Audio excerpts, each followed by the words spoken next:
ওকে, finally কোনগুলো challenge করবে একটুখানি বলে দিই, কারণ কোশ্চেন চ্যালেঞ্জ করা নিয়ে তোমাদের মধ্যে এত বিভ্রান্তি, তোমাদের মনে হচ্ছে 60টা কোশ্চেনই চ্যালেঞ্জ করে দিলে ভালো হয়, কিন্তু তা না, এতগুলো ভুল হয়নি।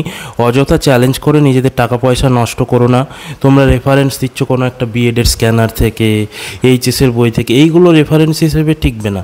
কী ধরনের রেফারেন্স দিতে হবে আমি রেফারেন্স সমেত তোমাদের এই প্রশ্নগুলো দেখাবো, যে কোন জায়গাগুলো ভুল আছে, কোন জায়গাগুলো ঠিক করে নেওয়া দরকার, বা কোন জায়গাগুলো চ্যালেঞ্জ করা উচিত। দেখতে থাকো শেষ পর্যন্ত, এবং শেষে আমি বলবো স্টেপ বাই স্টেপ কীভাবে চ্যালেঞ্জ করতে হবে, আর চ্যালেঞ্জ করাতে একটা সমস্যা রয়েছে সেটাও আমি বলবো।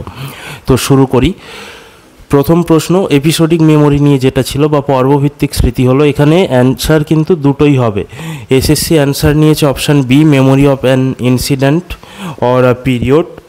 অ্যান্সার সিও হবে, মেমোরি অফ লং টার্ম। আমি রেফারেন্স দেখাচ্ছি, কী ধরনের রেফারেন্স দিতে হয় সেটাও বুঝবে তোমরা। দেখো, এটা হচ্ছে এডুকেশনাল সাইকোলজির একটা বই, 4th এডিশান, যেটা লেখা জন ডব্লিউ স্যান্ট্রোকের, university of Texas and Dallas. তিনি জর্জিয়া ইউনিভার্সিটির প্রফেসর, এবং এটা পাবলিশ হয়েছে McGraw Hill education private limited থেকে। তো এই ধরনের রেফারেন্স যদি ব্যবহার করো, তোমাদের চ্যালেঞ্জটা অ্যাকসেপ্ট হওয়ার চান্স অনেক বেশি থাকবে। দেখো, এপিসোডিক মেমোরি লং টার্ম মেমোরিরও একটা পার্ট, তো দুটোই অ্যান্সার হবে। এবং দুটো যেহেতু রেফারেন্স দিতে বলেছে এসএসসি, আর একটা রেফারেন্স আছে essential of educational psychology, SK মঙ্গল।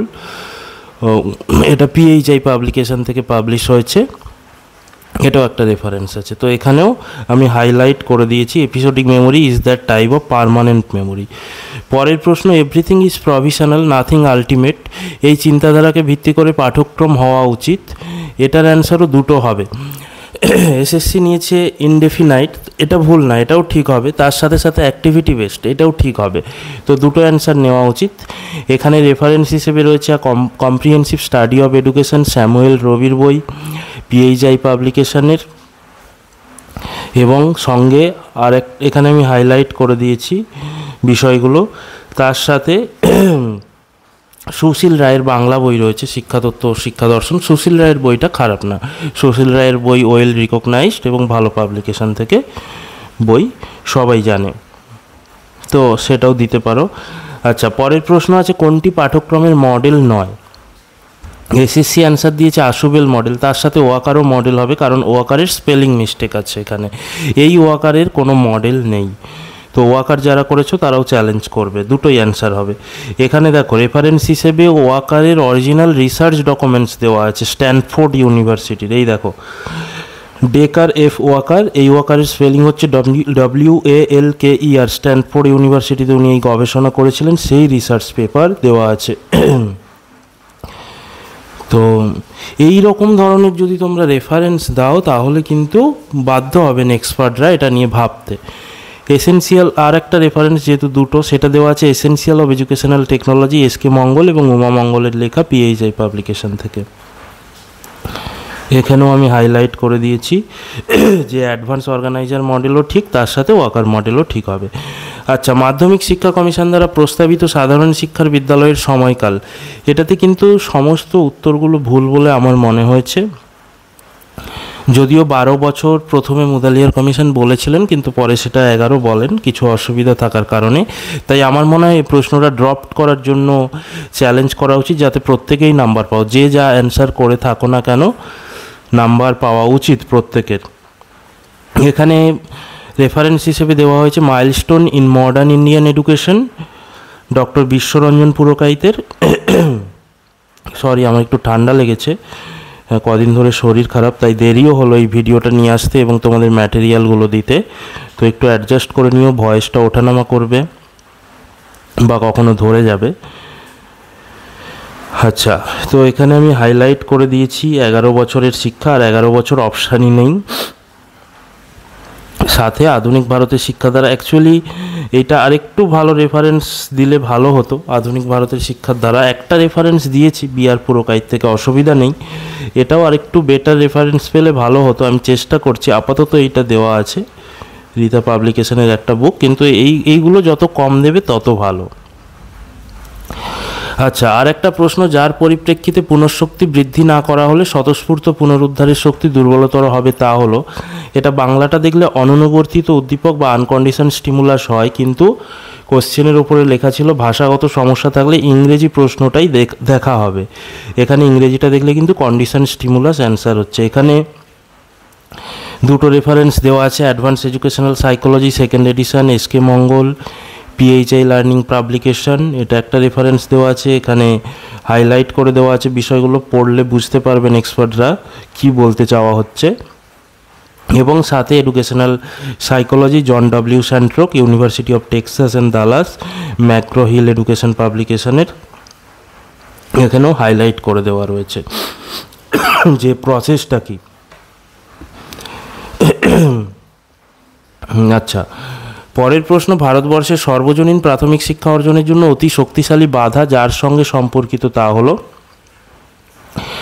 এখানে রিজিওনাল পলিটিক্স অ্যান্সার নিয়েছে, কিন্তু আমার মনে হয় allocation of funds most appropriate answer হওয়া উচিত। এখানে comprehensive study of education Samuel রবির রেফারেন্স দেওয়া রয়েছে। দেখো, প্রবলেম অফ ফিনান্স এখানে হাইলাইট করে দেওয়া আছে, এটাকে মেজর হার্ডেল বলা হচ্ছে। আচ্ছা, অন্যদিকে বিআর পুরকাইতের মডার্ন ইন্ডিয়ান এডুকেশন, এখানেও হাইলাইট করে দেওয়া হয়েছে ফিনান্সকে মেজর প্রবলেম বলা হচ্ছে। পরের প্রশ্ন, শিক্ষায় সমসুযোগের প্রসঙ্গে নিম্নোক্ত কোন বিকল্পটি অতি প্রাসঙ্গিক। এখানে 1, 2, 3 অর্থাৎ অপশান সি অ্যান্সার নিয়েছিল, কিন্তু অপশান এ হওয়া উচিত 1, 3, 4। 2টা বাদ যাওয়া উচিত। 2টা ইকুইটির সঙ্গে সম্পর্কিত, সাম্যের সঙ্গে সম্পর্কিত, কিন্তু এখানে সমতার কথা বলা হয়েছে বা সমসুযোগের ইকুয়ালিটির কথা বলা হয়েছে। এখানেও রেফারেন্স হিসেবে স্যামুয়েল রবি ব্যবহার করা হচ্ছে এবং হাইলাইট করা আছে ইকুয়ালিটি মানে কি, যে ফোর্থ অপশানটাও নিতে হবে, সেকেন্ডটা অ্যাকচুয়ালি বাদ যাবে, সেটা বোঝা যাবে এটা পড়লে। সাথে বিআর পুরকাইত দেওয়া হচ্ছে, তিনিও একই কথা বলছেন, দেওয়া আছে, হাইলাইটটা পড়লে তোমরাও বুঝতে পারবে। আচ্ছা, নেক্সট, সবচেয়ে সমস্যাজনক প্রশ্ন তোমাদের মনে হচ্ছে, গান্ধীজির বুনিয়াদী শিক্ষা ব্যবস্থায় জুনিয়র বেসিক স্তরের শিক্ষার বয়সের সীমা হলো 4 থেকে 10, 5 থেকে 10, 5 থেকে 11, 6 থেকে 11। অনেকে 6 থেকে 11 বলছে, হ্যাঁ 6 থেকে 11 আছে। পরবর্তীকালে যে সমস্ত কমিটি এসছে, যেমন বিভিন্ন কমিটি, তারা 6 থেকে 11 বলেছেন বেসিক, জুনিয়র বেসিক স্টেজ। কিন্তু গান্ধীজি যখন বলেন, যেহেতু প্রশ্নে গান্ধীজির কথা উল্লেখ আছে, তিনি কিন্তু এর মধ্যে একটাও বলেননি। দেখো, মডার্ন ইন্ডিয়ান এডুকেশন রেফারেন্স হিসেবে দেওয়া রয়েছে, যেখানে junior basic stage Mahatma Gandhi বলেছেন 7 থেকে 10 বছর বলে তিনি বলছেন, এবং স্যামুয়েল রবি দেওয়া আছে যেখানে পুরো স্টেজটা 7 থেকে 14 বছর হাইলাইট করা আছে। এখানে বুঝতে পারবে দ্য এজ অফ 7 and 14, তার মধ্যে জুনিয়র 7 থেকে 10 বা কত বলেছে বিআর পুরকাইত, দেখলেই বোঝা যাবে। জুনিয়র 7 থেকে 10 এবং সিনিয়র 11 থেকে 14, পুরোটা 7 থেকে 14। তো এই দুটো রেফারেন্স ব্যবহার করতে পারো। তো এই রকম রেফারেন্স দিতে হবে অ্যাকচুয়ালি। আমি আরেকটা, এই 8টা প্রশ্ন বাদেও আরেকটা প্রশ্ন বলেছিলাম, সেটা হচ্ছে সার্জেন্ট প্ল্যানের, যেটা ছিল ওই পৃথকীকরণ, ডিসঅ্যাডভান্টেজ চাইল্ডদের পৃথকীকরণ নাকি ইনক্লুশন। তো এসএসসি ইনক্লুশন অ্যান্সার দিয়েছে, ওটা পৃথকীকরণ হওয়া উচিত ছিল। আমার কাছে দুটো রেফারেন্স আছে, কিন্তু এতটা স্ট্রং নয় বলে আমি দিইনি। আমি চেষ্টা করছি যদি খুঁজে পাই ভালো কোনো বই থেকে, যেটা এক্সপার্টরা পড়বেন এবং যেটা গুরুত্ব দেবেন, সেই রকম রেফারেন্স ব্যবহার করার চেষ্টা করো। তো সেরকম রেফারেন্স পেলে আমি ওটাও দেবো। আপাতত এইগুলো চ্যালেঞ্জ করতে পারো, এছাড়া আর বিশেষ কিন্তু কোনো ভুল নেই। তোমরা যেগুলো বলছো, তোমরা যদি এরকম স্ট্রং রেফারেন্স বের করতে পারো তবেই চ্যালেঞ্জ করো, বাকিটা তোমাদের ইচ্ছে। আমি বলে দিলাম, শুধু শুধু টাকা নষ্ট না করাই ভালো, বাকি অবশ্যই তোমাদের ইচ্ছে, আমার বলা কর্তব্য, আমি বলে দিলাম। এবার তোমাদের একটু দেখাই কিভাবে চ্যালেঞ্জ করবে। এবার আমি দেখাবো স্টেপ বাই স্টেপ কিভাবে চ্যালেঞ্জ করবে তোমরা। তো তোমরা যদি তোমাদের চ্যালেঞ্জ করার জন্য প্রথমে তোমাদের যে ইউজার আইডি এবং পাসওয়ার্ড আছে সেটা দিয়ে লগ ইন করতে হবে এসএসসির অফিসিয়াল পোর্টালে, এবং তারপর এই জায়গায় model question objection registration system, এই জায়গাটাতে যাবে। এখানে যাওয়ার পর তোমরা এই স্টেপটাতে আসবে। এই স্টেপটাতে আসলে তোমরা প্রথমে রোল নাম্বার সিলেক্ট করে নেবে নিজেদের, তারপর পেজ ডিটেলস করে নিতে পারো, তোমার ডিটেলস চলে আসবে। তারপর কোশ্চেন বুকলেট সিরিজ, অর্থাৎ তোমার সিরিজটা কি, তুমি কোন সিরিজে এক্সাম দিয়েছো সেটা সিলেক্ট করবে। এবার তুমি কোন কোশ্চেনটা, কোন নাম্বারের কত দাগের কোশ্চেনটা চ্যালেঞ্জ করতে চাও এখানে সেটা সিলেক্ট করবে। কোশ্চেন নাম্বার তোমার সিরিজের কত দাগ রয়েছে সেইটা, যেটা তুমি চ্যালেঞ্জ করতে চাও সেটা এখানে লিখবে।